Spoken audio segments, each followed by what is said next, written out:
I used to think my life was normal. Maybe even good. Nothing too exciting, but steady, the kind of life people are supposed to want. I had a beautiful wife, a decent job, and a home that felt warm, even if it had its moments of silence. But looking back now, I realized there were cracks in the foundation. I just didn't want to see them. My name is Daniel, and I've been married to Emily for 8 years. We met in college, one of those love stories people assume will last forever. She was vibrant, sharp-witted, and made even the most mundane days feel interesting. I wasn't exactly the life of the party, but I was stable, reliable. I thought that was enough. We settled into a routine. Breakfast together if she wasn't running late, short kisses before work, evenings spent in front of the TV, talking about the meaningless details of our days. I told myself this was marriage, comfortable, predictable, safe. But then, small things started to change. At first, I chalked it up to stress. She had started working longer hours, her job in marketing demanding more of her. When she'd come home late, exhausted, I'd greet her with a hug, only for her to pull away, mumbling something about being too tired. She started dressing differently, not in a way that screamed something's off, but I noticed. More effort in her makeup, perfume when she used to forget it, tighter dresses for office events when she used to prefer jeans. I complimented her, and she just smiled, distracted. The real shift, though, came when she started guarding her phone. Emily was never the type to hide things from me. If I asked to borrow her phone to check a recipe while cooking, she'd hand it over without a thought. But one night, as I reached for it to change the music, she snatched it off the counter so fast you'd think I'd caught a grenade mid-air. "Just work stuff," she said, shoving it into her pocket. It was a stupid moment, easy to dismiss. But something in my stomach twisted. Then came the text messages at odd hours, the muffled laughter while she was in the other room, the mysterious girls' nights out that were suddenly a regular thing. One night, as I lay in bed, pretending to be asleep, I heard the faint buzz of her phone under her pillow. I cracked one eye open, just in time to see the glow of the screen on her face. Her fingers moved quickly, typing, deleting, typing again. I didn't say anything. I don't know why. Maybe I was afraid of the answer. But the seed was planted. And then, the red sweater incident happened. Emily had left early for work that morning, and I had a rare day off. As I went to grab a jacket from the closet, something caught my eye, a red sweater I had never seen before, neatly folded on the shelf. It wasn't hers. I picked it up, turning it over in my hands. It smelled faintly of cologne, one that definitely wasn't mine. My chest tightened. When she came home that night, I casually brought it up. "Hey, Em. Did you buy a new sweater?" She barely glanced at it before shrugging. "Oh, that? It's just something I borrowed from a friend." I let it go. For the moment. But that night, I took the sweater into the bathroom and checked the label. Men's size large. The next morning, I started checking everything. I went through her receipts when she wasn't looking. I glanced at her call logs when she left her phone on the counter. I even considered following her once, but I wasn't ready to admit to myself that I had reached that point. Instead, I waited. Because deep down, I knew the storm was coming. I just didn't know how much it would destroy. It started with a simple decision: I needed proof. The feeling in my gut wasn't enough. The red sweater, the guarded phone, the distant stares, I needed something concrete. Something undeniable. Because without it, I knew exactly how this would go. I'd confront Emily, she'd laugh it off, maybe even flip it back on me. "You're being paranoid, Daniel. God, can't I have friends? Why are you being so controlling?" No, I couldn't go in blind. I had to be smart. So, I started watching. A sudden change in routine. Emily was always predictable. Work, home, dinner, TV, bed. But now there were patterns I couldn't ignore. More late nights at work. Before, if she worked late, she'd let me know.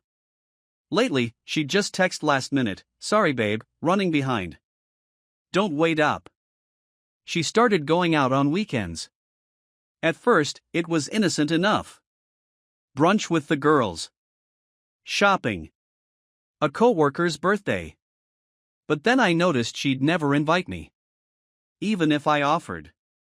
Her phone never left her side. Bathroom? Phone. Shower? Phone just outside on the sink. Even while sleeping, she'd keep it under her pillow. That last one really messed with me. So, one night, I waited until she was completely out cold. I felt like a criminal as I carefully slid my hand under her pillow, barely breathing as I felt for her phone. Got it. Face ID. Damn. But Emily was a deep sleeper. Carefully, I angled the screen in front of her face. The phone unlocked. My hands were shaking as I opened her texts. At first, nothing seemed unusual. Group chats. Co-workers. My name at the top. But then. A hidden chat. WhatsApp. A contact saved under the most generic name ever, J. My heart pounded as I opened it. And then I stopped breathing. Messages that changed everything. You looked incredible today. I couldn't stop thinking about last night. God, I miss you. You make me crazy. I want you again. Soon. The timestamps weren't from weeks ago. They were from that night. While I was sitting at home, reheating leftovers, wondering why my wife hadn't kissed me in days. And then there were the photos. Not explicit, but intimate. Selfies of Emily in the car, smiling in a way she hadn't smiled at me in years. Pictures of wine glasses on a dinner table, definitely not at work. A shot of a hotel room door with a keycard in her hand. And the worst one. A blurry picture of her reflection in a mirror, wearing nothing but a hotel robe. I almost threw up. I felt like someone had taken a bat to my chest, knocking the air out of me. I kept scrolling, my fingers numb, my mind screaming at me to stop. But I couldn't. I had to see everything. I found the first message between them, dated 5 months ago. I don't know if I can do this, Emily had written. Then don't, he replied. But if you do, I promise it'll be worth it. And she had. Over and over again. Who the hell is Jay? I needed to know. I backed out of WhatsApp and checked the number attached to the contact. It wasn't saved under a real name, but I recognized the area code. Her office. A coworker. A coworker. That made me sick. This wasn't some distant fling with a stranger, it was happening right under my nose. At her office, on her lunch breaks, during fake work trips. I dropped the phone back onto her pillow and rushed to the bathroom. I barely made it before I started dry heaving into the sink. I gripped the counter, staring at my reflection. I looked like a ghost. Pretending everything was normal. I didn't sleep that night. When Emily woke up, she stretched, kissed my cheek, and went about her morning as if she hadn't just ripped my heart out hours earlier. Did you sleep okay? She asked, sipping coffee. Yeah, I lied. I watched her move around the kitchen, wondering how the hell she could act so normal. How she could kiss me after coming home from another man's bed. I needed more proof. The texts were damning, but I needed to know how far this had gone. I needed to catch them. Following the trail. I called in sick the next day. Emily had a client meeting and would be out late. Perfect. I parked my car a few blocks away from her office and waited. Hours. I sat there, gripping the steering wheel, staring at the building like a man possessed. At 7:43 p.m., Emily walked out. She wasn't alone. A man followed her, tall, broad shoulders, suit jacket slung over his arm. They didn't touch, but the way they walked, close, familiar, like gravity pulled them together. I snapped a picture. My hands were shaking, but I got it. Then, they got into separate cars. Smart. No public affection. No proof. But I wasn't done yet. I tailed her. She drove across town, straight to a hotel. Not some fancy business hotel, either. A discreet, mid-range place with underground parking. A place for affairs. She pulled in. So did I. She got out, looked around nervously, then walked inside. 5 minutes later, Jay followed. And that was it. That was my breaking point. The moment of truth. I waited outside for hours. At 11:56 p.m., they emerged. Emily's hair was messy, her blouse slightly undone. They shared a look one I knew too well. The afterglow. And then, he kissed her. Right there. In the parking lot. I took the picture. That was all I needed. I drove home in silence, gripping the steering wheel so hard my knuckles turned white. I had my proof. I had everything. Now, all that was left was deciding what to do next. I barely slept that night. I just sat in the living room, staring at my laptop, the folder of photos and screenshots open in front of me. The evidence was undeniable. The messages, the hotel visits, the stolen kisses, it all painted the picture of a woman who had already left our marriage in her heart, even if she still shared my bed. The thought made me physically ill. Around 3 a.m., I poured myself a drink, staring at my phone, debating whether I should call someone. But who? My best friend, Tom? My brother, Greg? My father, who once told me, if a woman cheats, she was never really yours? No. Not yet. Emily didn't know I knew. That gave me the advantage. So, I waited. The setup. By the time Emily got up in the morning, I had already showered, made coffee, and sat at the table with my laptop open like it was any other normal day. Morning, she said, rubbing her eyes as she walked into the kitchen. I glanced up at her. My wife. My wife.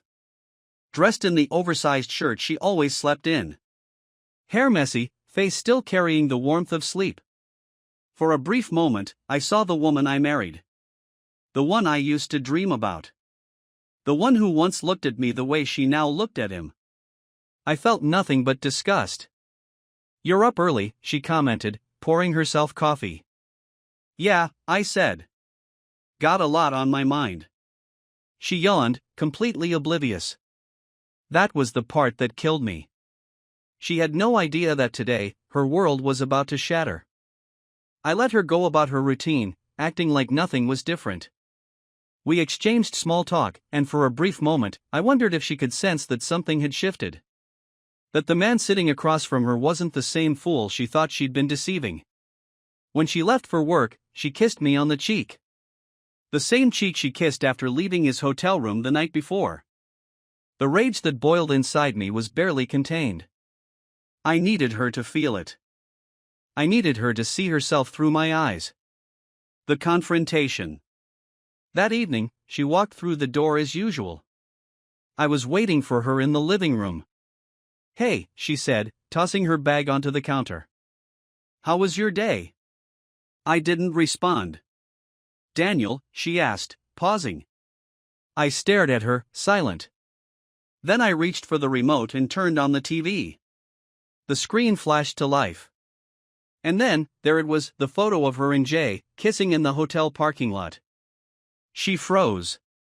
I watched the blood drain from her face, her mouth slightly parting as she tried to form words. I stood up.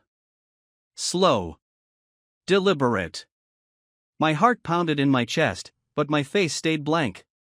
Say nothing, I said. My voice was dead calm. She swallowed hard, blinking rapidly. This isn't Daniel, please let me.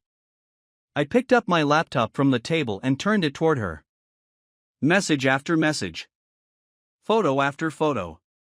Proof upon proof. Her lips trembled as she realized there was no escape. How long? I asked, my voice barely above a whisper. Emily's eyes darted everywhere but at me. Daniel. How long? She swallowed. Her hands trembled. And then, in the weakest, smallest voice, she said, 5 months. I clenched my jaw. Even though I had already pieced that together, hearing her say it made it real. 5 months, I repeated, letting the weight of it settle between us. While I was sitting at home, waiting for you. While I was trusting you. Tears welled in her eyes. It wasn't, she stopped herself.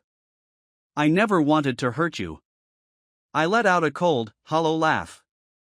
Never wanted to hurt me? I repeated. You slept with another man. Lied to my face. And what, Emily? You thought I'd just never find out? She broke then. I don't know, she cried. I don't know why I did it. Bullshit. My voice was sharp, cutting. You know exactly why you did it. She wiped her face, her breathing ragged. I felt lost. I felt like you weren't seeing me anymore. I needed. I slammed the laptop shut. Don't you dare, I said. Don't you dare make this about me. Emily flinched. For a moment, the room was so silent that I could hear the faint hum of the refrigerator. Then she changed tactics. Daniel, please, she whispered, stepping toward me. Can we talk about this? Just us? I let out a slow breath. You had months to talk to me, Emily. You chose him instead. She winced. And then, she did exactly what I expected her to do. She started begging. I love you, she pleaded. I still love you. This was a mistake, a horrible mistake, and if I could take it back, I would. I stared at her, unmoving. You don't love me, I said, my voice devoid of emotion. You love what I gave you.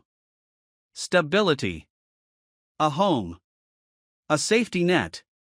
She shook her head frantically. No, it's not like that.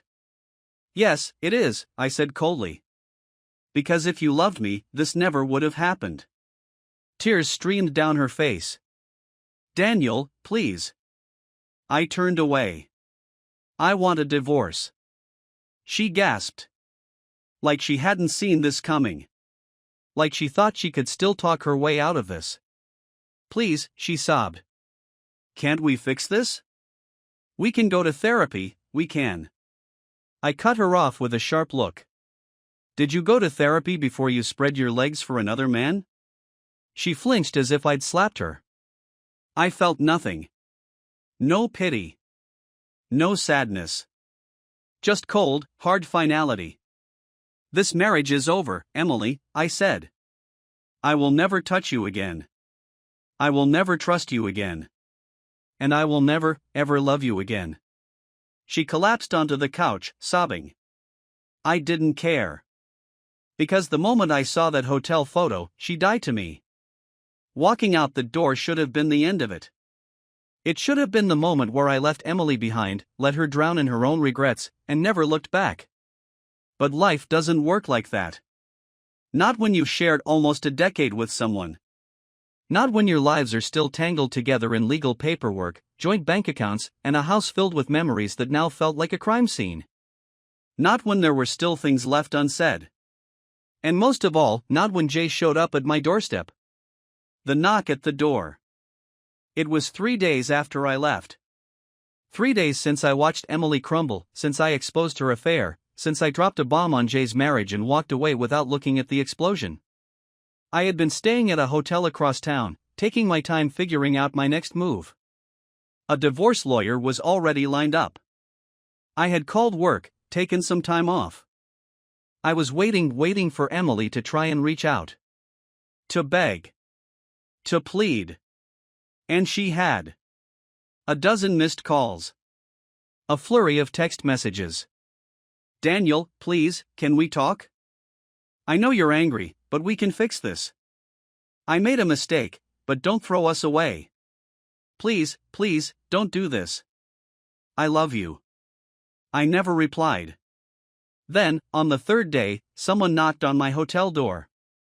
At first, I thought it was room service. I hadn't ordered anything, but maybe they got the wrong room. Then I looked through the peephole. Jay. The man who had been fucking my wife. The man whose life I had torched. I almost didn't open the door. Almost let him stand out there looking like an idiot until he gave up and left.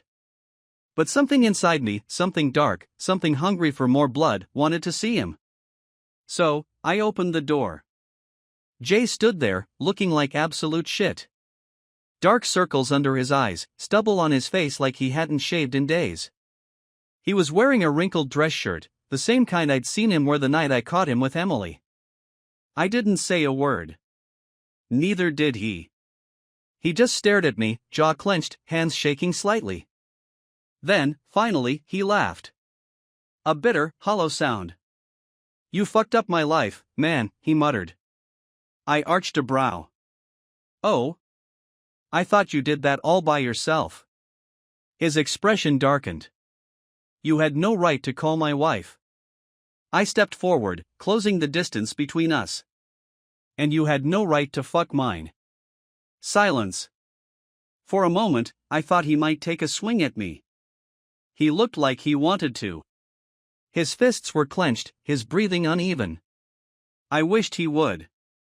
I wanted a reason to break his face. But instead, he took a shaky breath and ran a hand through his hair. "Look," he said, voice quieter now. "I'm not here to fight you.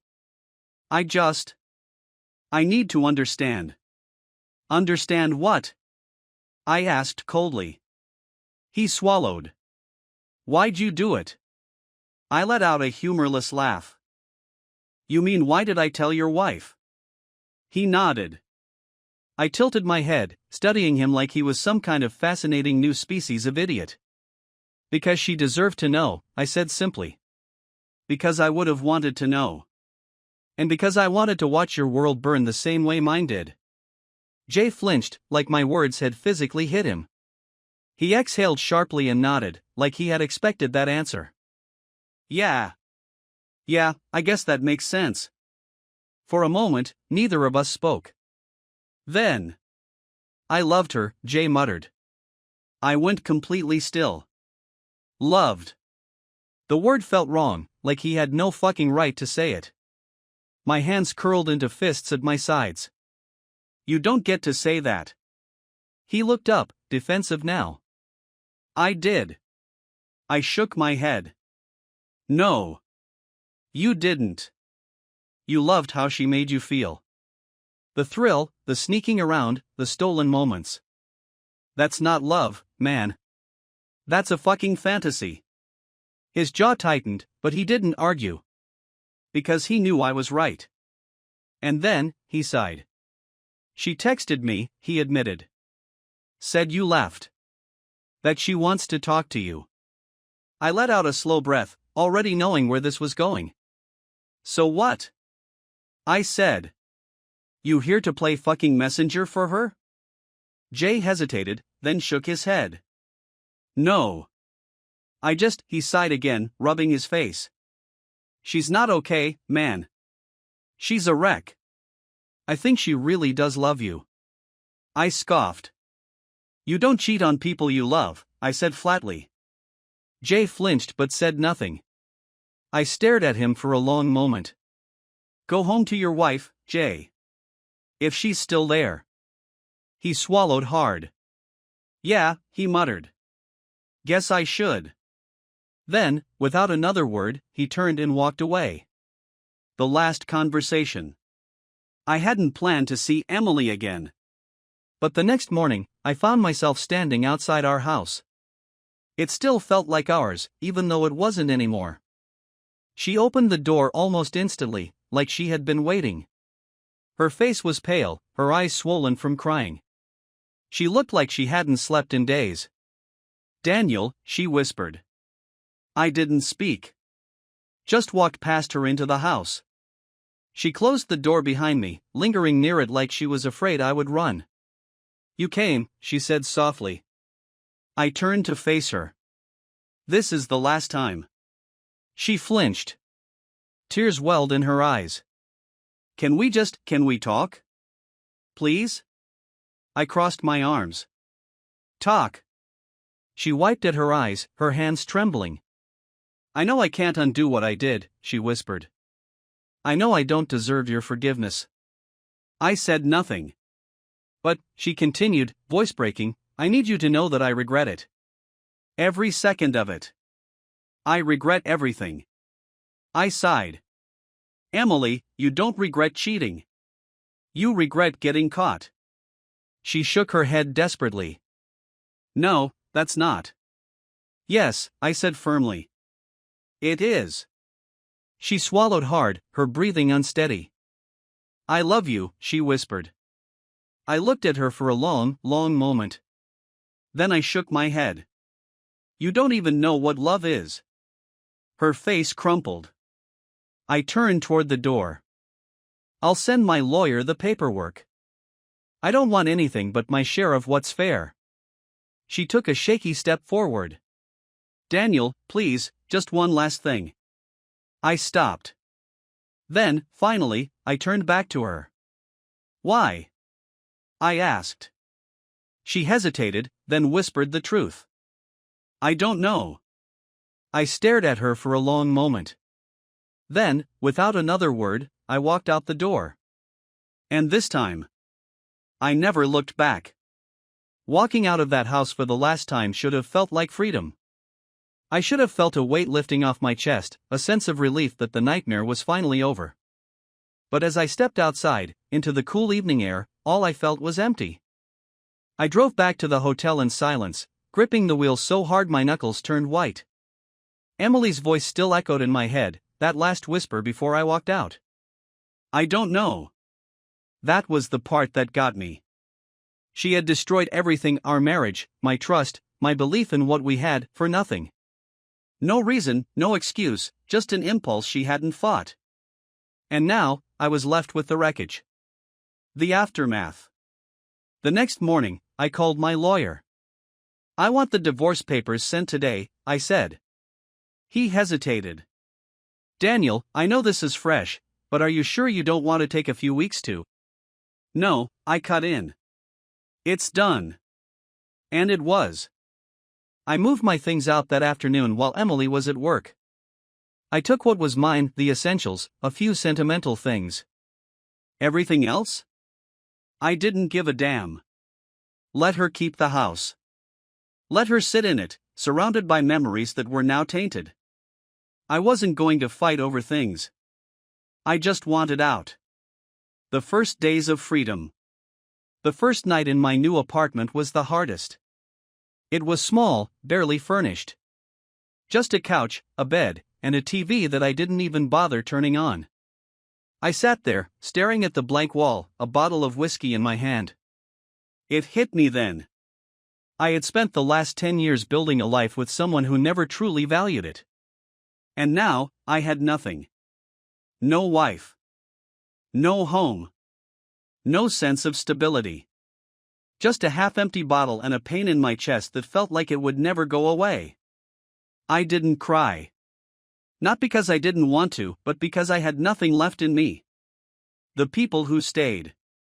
I didn't tell many people about the divorce right away. But word spreads fast. Tom, my best friend, showed up at my door 2 days later with a six-pack and a bag of takeout. You look like shit, he said bluntly as I let him in.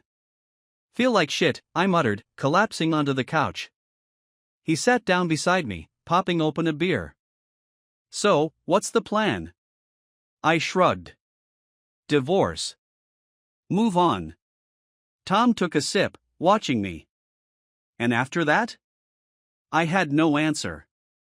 Because honestly, I hadn't thought that far. Running into Emily. It was bound to happen eventually.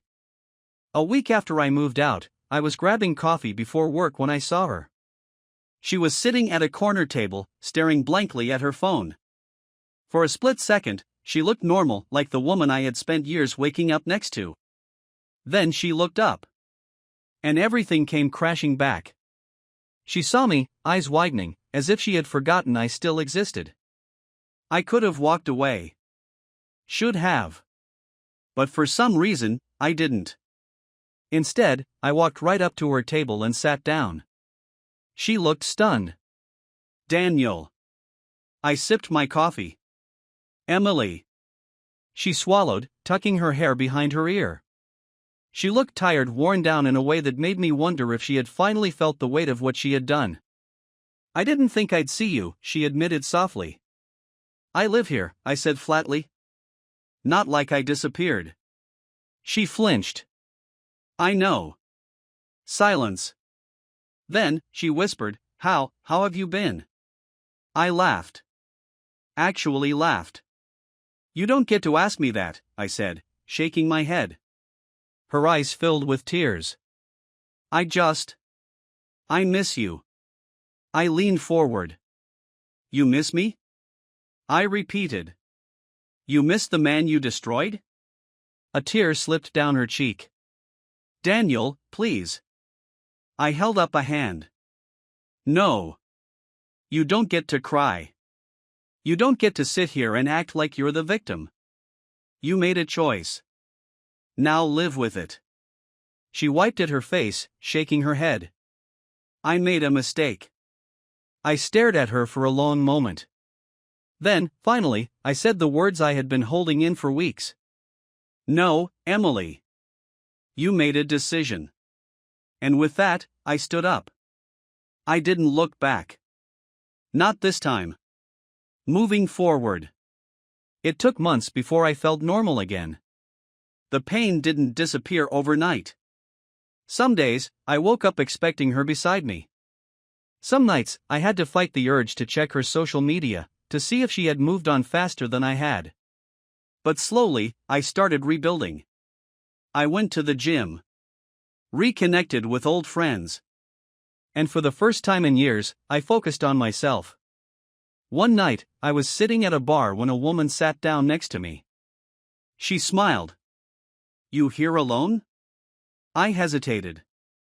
Then, I smiled back. Not anymore. Because that was the thing. Life doesn't stop. Not for betrayal. Not for heartbreak. Not for the end of a marriage. You keep going. And eventually, you heal.